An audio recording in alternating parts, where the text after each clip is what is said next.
Sekali-kalinya Yesus marah, dan marahnya ini nggak main-main. Dia marahnya luar biasa.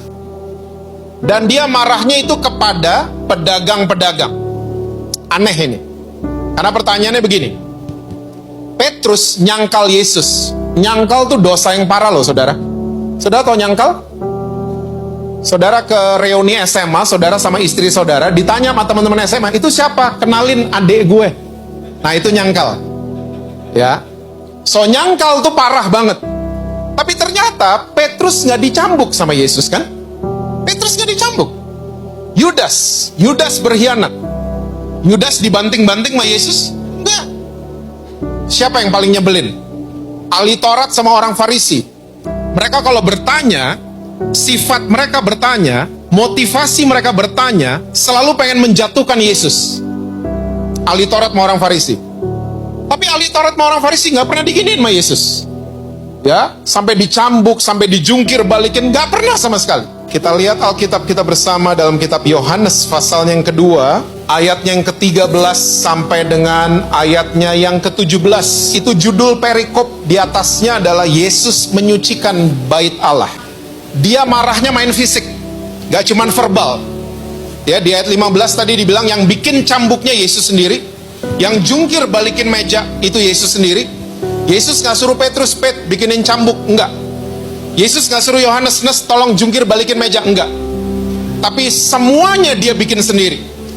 Ini membuktikan bahwa hari itu dia marahnya luar biasa. Dan dia marahnya itu kepada pedagang-pedagang. Nah, pertanyaannya sekali lagi, kenapa Yesus bisa segini marah sama pedagang-pedagang? Saya percaya semua saudara sudah tahu bahwa pedagang di mana-mana punya dua mentalitas. Mentalitas pedagang yang pertama adalah untung buat saya mana? Betul apa betul?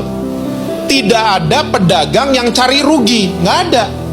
Ada proyek rugi, I'm on it dong, saya ikut dong di proyek itu. Nggak ada pedagang kayak gitu. Semua pedagang selalu mau cari untung. Nah, dalam sistem perdagangan, it's very okay to do that.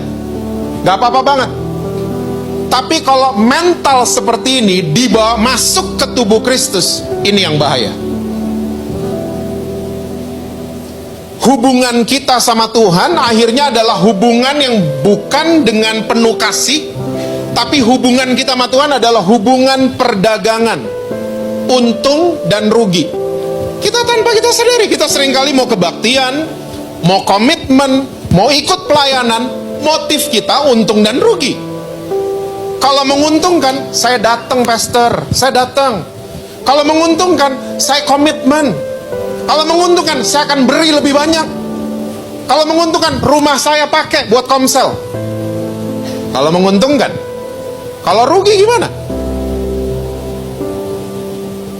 Teman-temannya Daniel, Sadrak, Mesak, dan Abednego. Ya, di Daniel 3 saudara bisa baca. Mereka nggak kasih kondisi sama Tuhan. Mereka bilang, kami percaya Tuhan yang kami sembah sanggup melepaskan kami dari perapian yang menyala-nyala itu. Tapi jika tidak,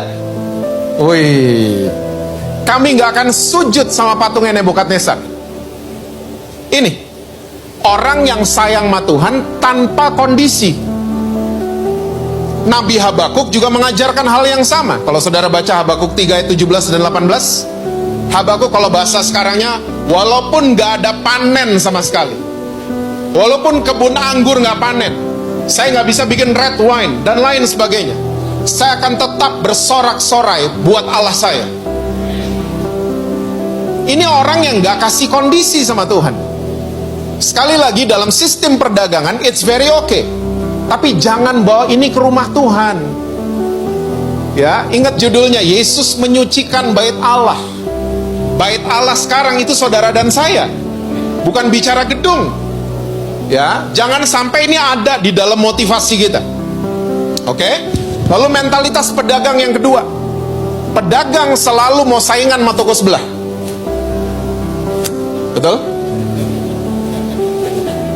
Toko sebelah tutup jam 4, kita jam 5 lah.